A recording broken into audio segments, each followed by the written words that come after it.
नाजुक रिश्तो, नाजुक रिश्तो, नाजुक रिश्तो। नमस्ते दोस्तों, मां सोनू टेकचंदानी। अॼु असां अहमदाबाद शहर जे अगोरा मॉल में आहियूं, जिते असांजी एक नई सिंधी फिल्म रिलीज़ थी रही है, नाजुक रिश्तो। तमामु ख़ुशीअ जी ॻाल्हि आहे जो सिंधी फिल्म असांजे सिंधी भाउरनि हीअ समाज खे ॾिनी आहे। नाजुक रिश्तो जा डायरेक्टर श्री नरेश उदाणी असां सां गॾु आहिनि।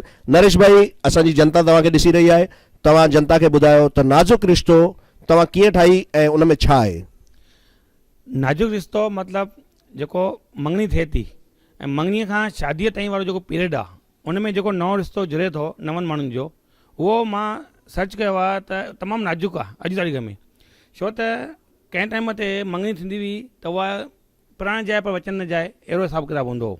पर हाणे उहो कुझु न रहियो आहे। ऐं मां ॾिठो आहे त ईगो पावर माण्हू में एतिरो वधी वियो आहे जो नंढी नंढी ॻाल्हि ते कुझु थियो न आहे, रिश्तो टोड़ियो। त मां जेको ॾिठो आहे भई लॻभॻि 10 मंगनियुनि मां 3-4 मंगनियूं टुटी थी पवनि पियूं।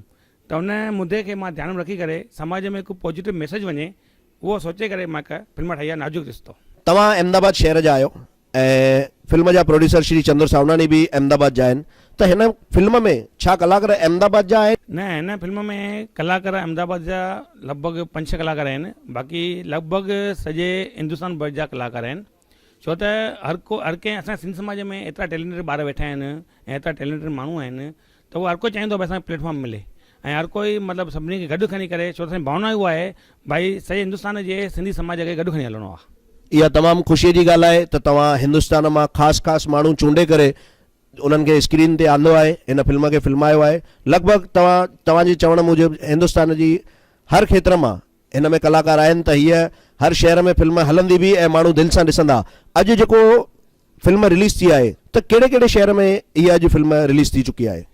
इहे फिल्म लॻभॻि 10 खां 12 शहरनि में रिलीज़ थी आहे अॼु। तंहिंमां मेन बड़ौदा, आदिपुर, नवसारी, MP जा इंदौर, सतना, अहमदाबाद, त अहिड़े नमूने मतिलबु लॻभॻि 12 शहर आहिनि जिते फिल्म अॼु रिलीज़ थी आहे। तमामु ख़ुशीअ जी ॻाल्हि आहे, हीअ फिल्म 12 शहरनि में रिलीज़ थी चुकी आहे। तव्हां सभिनी सिंधियुनि खे असां सिंधियुनि तरफ़ां हिकु दरख़्वास्त आहे त हीअ फिल्म ज़रूरु ॾिसंदा ऐं पंहिंजा कमेंट्स ज़रूरु मोकिलींदा। Thank U. नाजुक रिश्तो।